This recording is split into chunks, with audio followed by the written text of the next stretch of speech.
Las moscas, de Horacio Quiroga. Réplica del hombre muerto.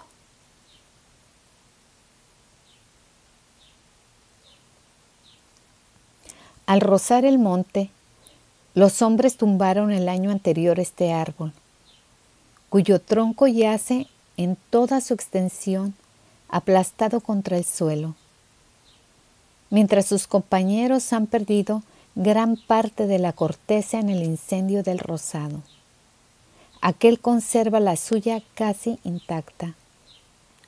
Apenas y a todo lo largo una franja carbonizada habla muy claro de la acción del fuego. Esto era el invierno pasado. Han transcurrido 4 meses. En medio del rozado perdido por la sequía, el árbol tronchado yace siempre en el páramo de cenizas. Sentado contra el tronco, el dorso apoyado en él, me hallo también inmóvil. En algún punto de la espalda tengo la columna vertebral rota. He caído allí mismo, después de tropezar sin suerte contra un raigón. Tal como he caído, permanezco sentado, quebrado, mejor dicho, contra el árbol. Desde hace un instante siento un zumbido fijo, el zumbido de la lesión medular, que lo inunda todo y en el que mi aliento parece de fluirse. No puedo ya mover las manos y apenas si uno que otro dedo alcanza a remover la ceniza.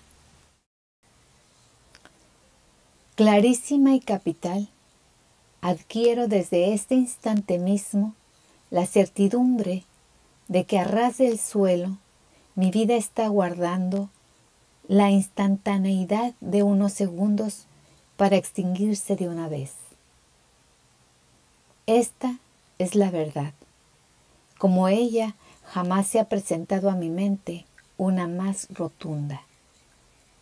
Todas las otras flotan, danzan en una como reverberación lejanísima de otro yo, en un pasado que tampoco me pertenece, la única percepción de mi existir, pero flagrante como un gran golpe asestado en silencio, es que de aquí a un instante voy a morir. ¿Pero cuándo? ¿Qué segundo y qué instante son estos en que esta exasperada conciencia de vivir todavía dejará paso a un sosegado cadáver? Nadie se acerca a este rozado. Ningún pique de monte lleva hasta él desde propiedad alguna. Para el hombre allí sentado, como para el tronco que lo sostiene, las lluvias se sucederán mojando corteza y ropa, y los soles secarán liquenes y cabellos, hasta que el monte rebrote y unifique árboles y potasa, huesos y cuero de calzado. Y nada en la serenidad del ambiente que denuncie y grite tal acontecimiento. Antes bien, a través de los troncos y negros gajos del rozado, desde aquí o allá, sea cual fuere el punto de observación, cualquiera puede contemplar con perfecta nitidez al hombre cuya vida está a punto de detenerse sobre la ceniza, atraída como un péndulo por ingente gravedad. Tan pequeño es el lugar que ocupa en el rozado y tan clara su situación, se muere.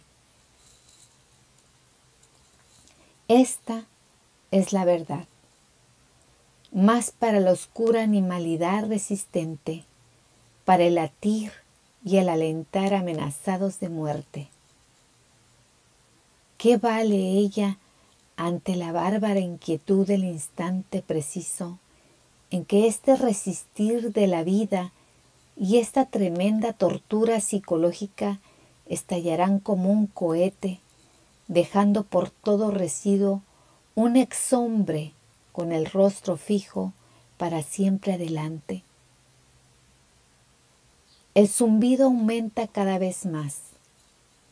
Ciérnese ahora sobre mis ojos un velo de densa tiniebla en que se destacan rombos verdes. Y enseguida veo la puerta amurallada de un zoco marroquí, por una cuyas hojas sale a escape una tropilla de potros blancos, mientras por la otra entra corriendo una teoría de hombres decapitados.